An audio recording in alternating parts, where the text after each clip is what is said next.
Hello guys! Welcome to my vlog. So our video for today, isi-share ko po sa inyo ang aking experience sa aking citizenship interview. So una po, kailangan nyo po i-memorize yung 100 civic question.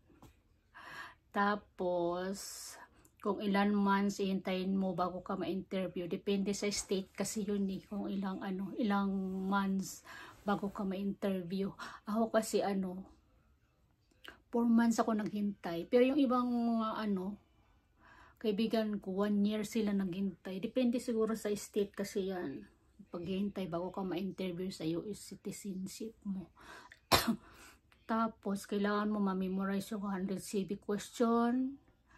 Tapos, yung in 400, at may 38 doon, mga yes or no. So, pag sa'yo, nagtanong yung officer, halimbawa, 10. Pag napasa mo yung 6 na question, ayan, pasado ka na sa civic question.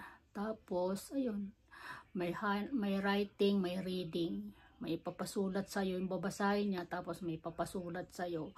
Pag nakapasa ka doon sa reading at sa writing, o di, pasado ka. Tapos yun, sa personal na question, yung kung saan ka nagtatrabaho, kung nag-travel ka ba sa labas ng Amerika, kung kailan ka bumalik, kung kailan ka umalis. Tapos, anong birthday ng asawa mo, anong trabaho, anong address mo, kung lumipat ka ba, ilang buwan kang lumipat sa tinitirahan mo, anong posisyon mo sa trabaho mo, mga ganong tanong.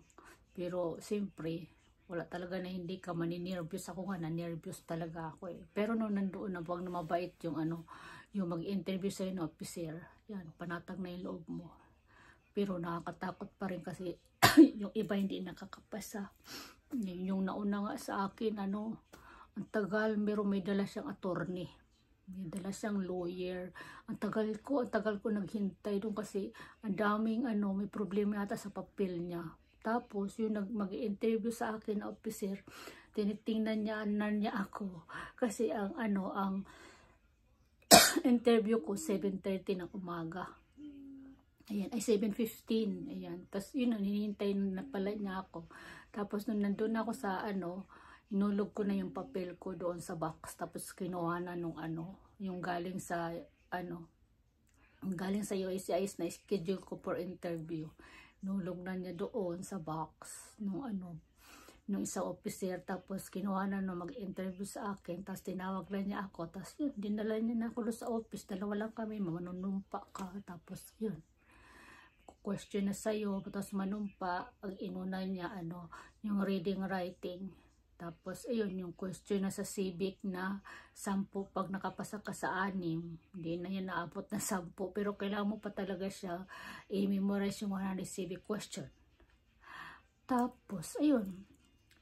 Yun lang. Tapos, sandali lang. Tapos, yun. Pasado ka na. Tapos, ang hintayin mo na lang, schedule mo for the taking. Sa akin kasi, ilang lang, mga 1 week lang ata. Tapos ayun, nag-utiking na ako, hinintay ko lang 1 week. Tapos ayun na, citizen ka na. Galing nga ay. Yun lang, thank you for watching.